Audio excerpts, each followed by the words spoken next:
వ్యూహం సినిమా నిర్మాతకి బోల్డ్ అంత డబ్బులు ఉన్నాయి. వాడు బాగా డబ్బులు సంపాదించేసేసుకుని ఆ డబ్బులతో జగన్ కూడా కోట్ల డబ్బులు ఇచ్చాడు. దాంతోనే సినిమా తీశాడు.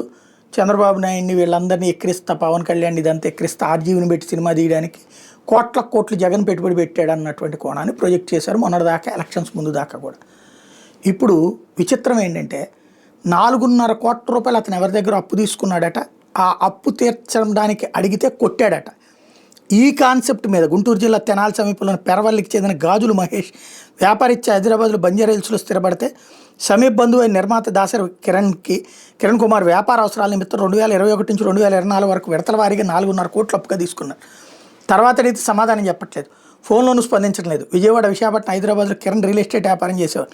గత వారం వరుస సెలవులు రావడంతో భార్యాపిల్లలతో కలిసి మహేష్ పెరవల్లి వచ్చారు.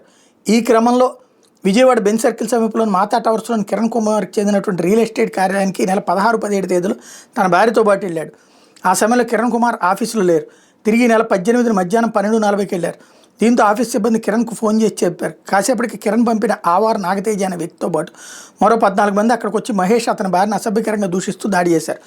నాగతేజ తన చేతి కడియంతో మహేష్ ఎడమ చెవిపై కొట్టడంతో తీవ్ర గాయమైంది. భార్యాభర్తలపై దాడి చేస్తూ ఆఫీస్ బయటికి ఈడ్చేశారు.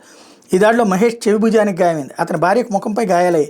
దీనిపై బాధితుడు పడమటి పోలీసులకు ఫిర్యాదు చేయగా కేసు నమోదు చేశారు.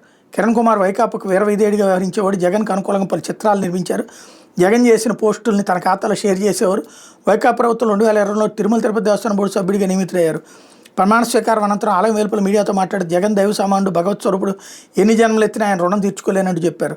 దర్శకుడు రామ్ గోపాల్ వర్మతో కలిసి వ్యూహం సినిమాని నిర్మించారు. వ్యూహం సినిమాలో జగన్ ఉన్నతుడిగా చూపించి చంద్రబాబు, లోకేష్, పవన్ కళ్యాణ్ కించపరిచారు. వాళ్ళ పాత్ర రూపొందించారు. అసలు సీన్ ఇది, పాయింట్ అది.